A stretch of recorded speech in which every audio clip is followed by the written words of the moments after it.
2026 বিশ্বকাপের মাঝে যদি মেসি ইনজুরিতে পড়েন তবে আর্জেন্টাইন মাস্টার মাইন্ড কোচ স্ক্যালোনির প্ল্যান বি কি হতে যাচ্ছে? তার জায়গায় কি পাওলো দিবালা নাকি ভিন্ন রণকৌশল? স্ক্যালোনির রহস্যময় প্ল্যান বিতে রেখেছে এমন এক চমক দেওয়া রোড ম্যাপ।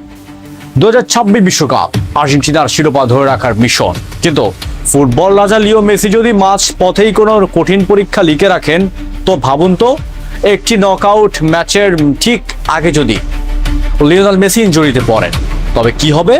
পুরো ফুটবল বিশ্ব যেখানে স্তব্ধ হয়ে যাবে, সেখানে ডাগ আউটে থাকা লিওনেল স্ক্যালোনি কি ভেঙে পড়বেন?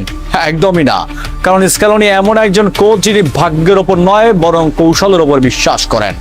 কাতার বিশ্বকাপে আমরা দেখেছি তার টেকনিক্যাল নমনীয়তা, কিন্তু মেসির বিকল্প হিসাবে কি কেবল পাওলো দিবালাই তার একমাত্র ভরসা, নাকি স্ক্যালোনির ডায়েরিতে গোপনে জমা আছে সম্পূর্ণ ভিন্ন কোনো রণকৌশল যা প্রতিপক্ষ কল্পনাও করতে পারবে না?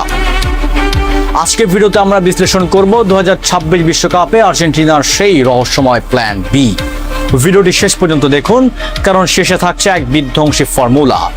বর্তমানে 39 বছর বয়সে পা রাখতে যাওয়া মেসির জন্য ইনজুরি খুব একটা অস্বাভাবিক বিষয় নয়। স্ক্যালোনি ইতিমধ্যেই তার কোরের 21 জন খেলোয়াড়কে চূড়ান্ত করে ফেলেছেন এবং তিনি জানেন মেসির বয়স এবং ফিটনেস নিয়ে ঝুঁকি থেকেই যায়।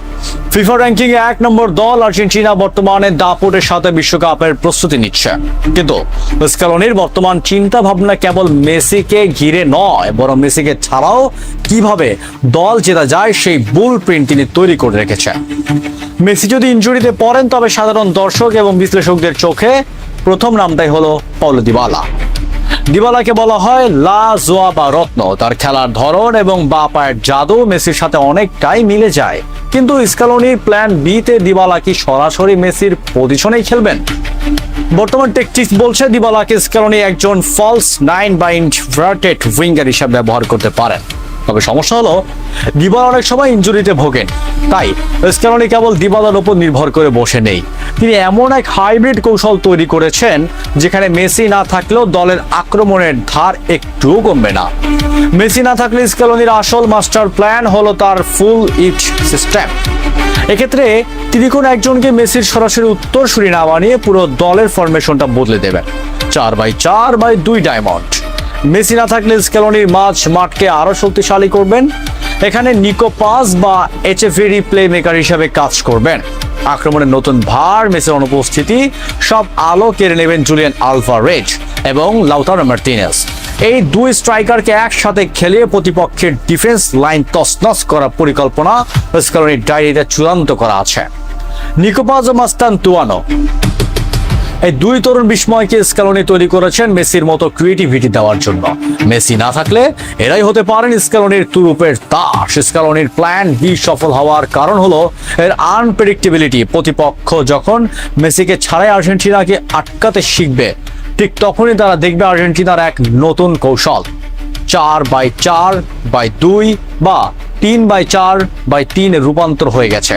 মেসির ব্যক্তিগত জাদুর বদলে যখন আর্জেন্টিনা খেলবে একটি সুশৃঙ্খল দলগত যন্ত্রের মতো। আর গোল পোস্টে বাজ পাখি এমি মার্টিনেজ তো আছেনই সব বিপদ সামলাতে। সবশেষে মেসি খেলুক বা না খেলুক, আর্জেন্টিনা এমন এক দল যার কোনো পরিস্থিতিতে ঘুরে দাঁড়াতে জানে। লিওনেল স্ক্যালোনি তার ডায়েরিতে যে বি প্ল্যান সাজিয়েছেন তার প্রতিপক্ষের জন্য হবে এক অগম্য গোলক ধাঁধা। বন্ধুরা, আপনাদের কি মনে হয় মেসি না থাকলে দিবালা কি পারবেন তার জায়গা পূরণ করতে, নাকি স্ক্যালোনির নতুন তরুণদের উপর ভরসা রাখা উচিত? কমেন্ট করে আপনার মতামত জানান। ভিডিওটি শেয়ার করে ছড়িয়ে দিন। ফুটবলের সব আপডেট জানতে আমাদের সাথেই থাকুন। ধন্যবাদ।